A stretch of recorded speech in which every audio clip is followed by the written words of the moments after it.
So you think you know skins? Welcome, young trader. Welcome to the Counter-Strike Skin Aptitude Examination. I'll be your proctor for the day, Mike H2OIX.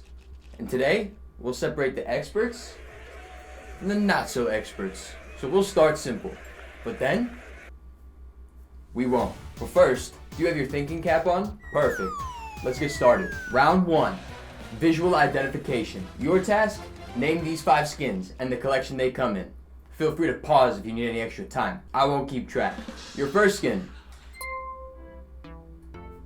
That would be the M4A1S Knight, and it comes from the Cobblestone collection. Minimalist royal design, and it trades up to the AWP Dragon Lore. Okay, that was a gimme. What about this one?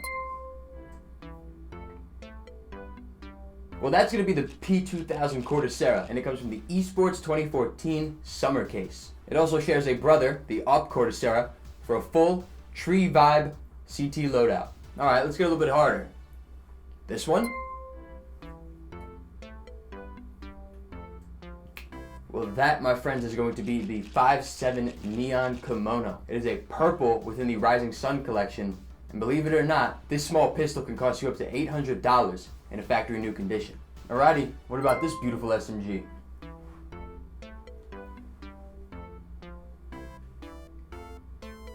Well, that, my friends, is the MAC-10 Hot Snakes, and it comes from the Havoc collection. Not many know about this MAC-10 because it costs a pretty penny and can eventually get you up to the AK-47 X-Ray. Alright, last one, and we ain't taking it easy here.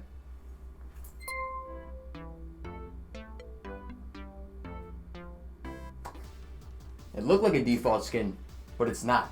It's actually the P250 Facets, and it comes in the Alpha collection. Bet you never seen that one before. Did you get all 5? If you did, congrats. You've established baseline competence. We've still got a long ways to go before you prove you're an expert. Round 2. Let's continue the eye test. Every guy who knows their skins knows the collection they come in. But can you identify the collection by just seeing a small portion of it? Let's see. Collection 1.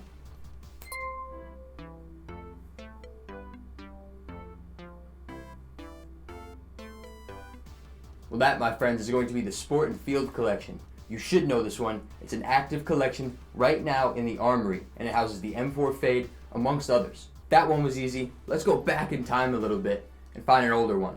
Do you know this one?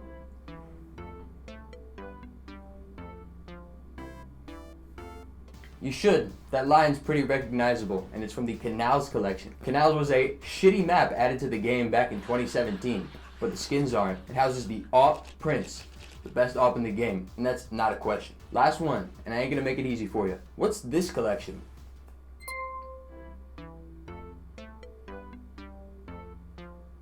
Tricked ya. You might have thought that one had the Dragon Lore on it, so it could be the Cobblestone collection, but you'd be wrong. It's actually the Norse collection. It was released alongside the Canals collection, which we just mentioned, in 2019. This one has a high tier AWP of its own, the Gungnir, which can range up to over $10,000 in most conditions. Did you get all 3 of those? Truly impressive pattern recognition. Your cortexes are firing on all cylinders right now. But the eyes and the eye test? That's not what trades. Which brings us to round 3, mechanical knowledge. The mechanical fundamentals, this is what's going to separate just a player from the CS scholars. There's no multiple choice on this exam. Pause, think about it, and come back with an answer. Question 1. How many patterns exist on a single skin? Well, if you answered 1,000, you'd be wrong. And that's because there's 1,001 patterns. Bet you didn't count 1,000 there, did you? You gotta think about those endpoints. And here's a fun fact that you could take with you to your next dinner party. The knives with pattern 1000 are extremely rare because the only way you can get them is by trading up to one, which of course is a new feature. And it's a boundary you've probably never encountered yet. A question for the players that have been around a long time. Before the sticker update, what was the only skin in which you could put 5 stickers on the gun at once?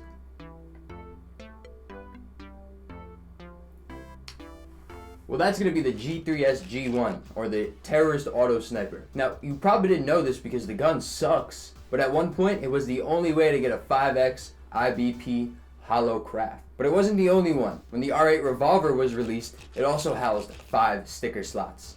And now, all guns share the same at 5. Let's bring it to the real world and the real skin market. Do you know the skin that currently has the lowest float in existence? Well, that's going to be the Mac 10 Bronzer. It's from the Radiant collection, which was released less than a year ago. The float, 0.00000000001. 9 decimal places. The only one of its kind. A statistical unicorn. Okay, you know your stuff. But that one's pretty easy if you ever looked at the CS float database before. Do you know the lowest float knife in existence?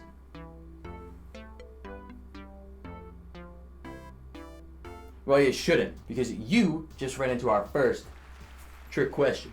It's a trick question because there's 2 possible answers you could have said that could have been right. Now, the lowest float skin in the game technically is the No Star Karambit, which was a Karambit made by Steam support. A glitch occurred, resulting in the star before the knife name not being present, and the float being 0000000 ad infinitum for every database to see. But it wasn't unboxed.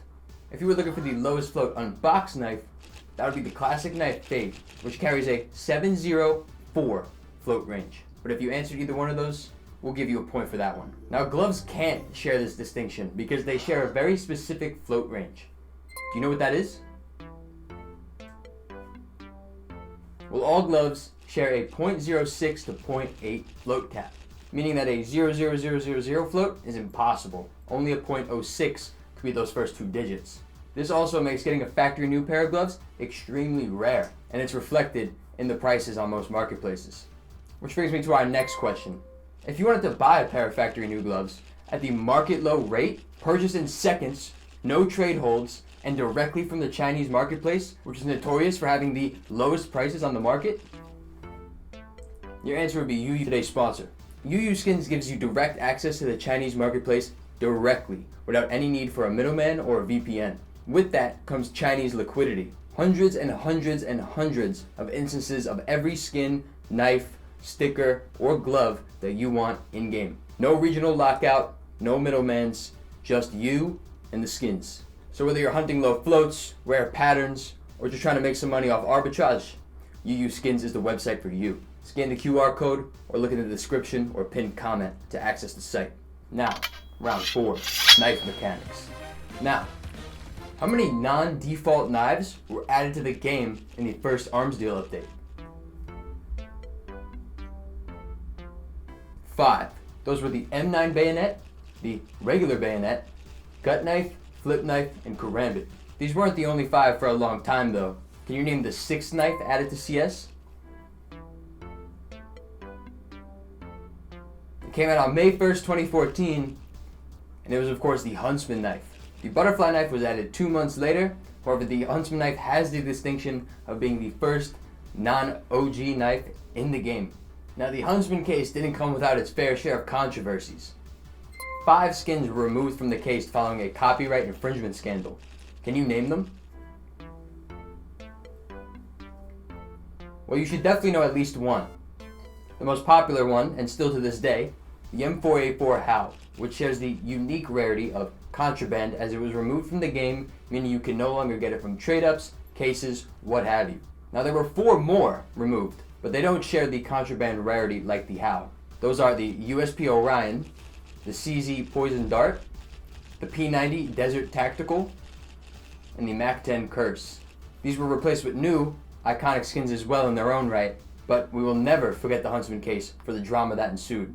Your next round will be market structure. This is where most people are going to start to lose their confidence. Let's see if you got what it takes to finish strong. First question, can you name the float cutoffs for every rarity in the game?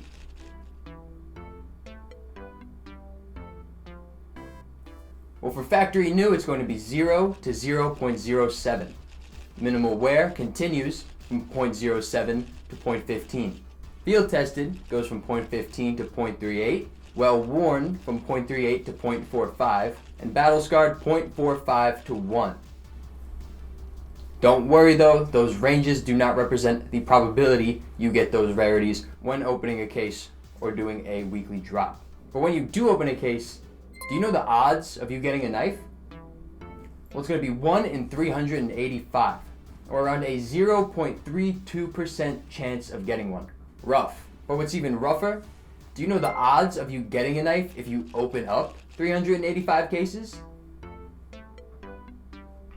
Well, it's not 100%, It's more like 63%. And that's because we're doing independent events here, and they don't stack linearly. You're not guaranteed a knife after 385.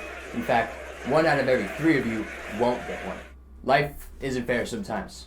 And now, the final round. This will combine a little bit of everything. One of the most sought after knife finishes in the game is the Doppler finish. Can you tell me how many phases there are? What phases are they? And what the float cap of the knife is? I'll give you some extra time for this one. Well, for one, there's 7 phases in the Doppler pattern. Phases 1, 2, 3, and 4. And then the gems, which are a little bit rarer, but are ruby, sapphire, and black pearl. The knives themselves carry a float range of 0 to 0.08, making factory new the most probable outcome, but there is a chance for minimal wear, and that'll cost you in terms of demand and liquidity. Did you pass the skin test? Let me know in the comments below.